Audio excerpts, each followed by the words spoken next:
Bakit walang nakasulat na lot number sa tax declaration mo? At nung nagpa-verify ka ng survey, ang aktwal na lupang inaangkin mo ay parte pala ng iba't ibang lote? Ganito yan. Una, ang tax declaration ay hindi titulo.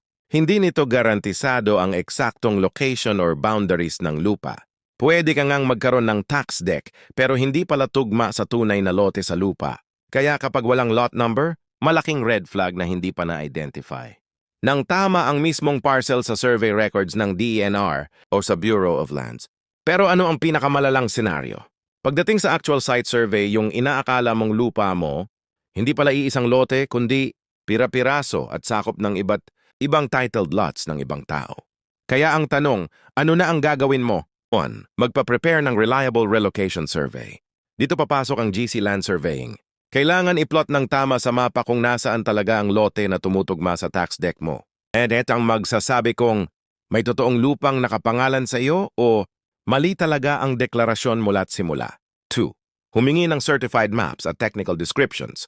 Kailangang kunin sa DENR, Land Management Bureau, Municipal Assessor's Office, ROD kung may katabing titled lots para makita kung aling lote ang nag-overlap at bakit. 3. I-correct ang mali o kulang na tax declaration. Kung may nakitang lupa talaga na dapat i-assign sa iyo, ipapakorek mo sa Assessor's Office ang tax deck. Idagdag ang tamang lot number. Idagdag ang tamang boundaries at area. Kung wala naman talagang lote na tumutugma sa tax deck mo, void ang tax declaration. At hindi sapat na basehan para angkinin ang lupang may titulo ng iba.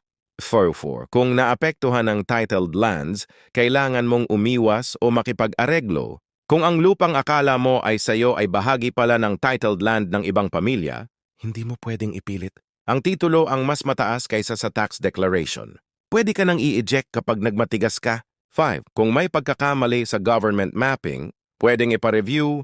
May mga kaso na mali ang old cadastral maps. Pwede itong ipa-review sa DENR Regional Office at ipakorek sa cadastral survey records pero matagal ang proseso. 6. Pinaka-importante, huwag magpagawa ng dokumento ng walang tamang survey.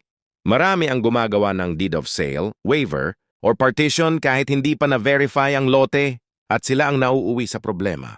Mga kaibigan, tandaan, ang tax declaration ay hindi pruweba na ikaw ang may-ari at hindi rin nito pinapakita ang totoong lokasyon ng lupa. Kaya kapag walang lot number o hindi tugma sa actual site, magpa-survey agad bago gumawa ng kahit anong legal na hakbang para hindi ka mawalan ng lupa at hindi ka mawalan ng pera.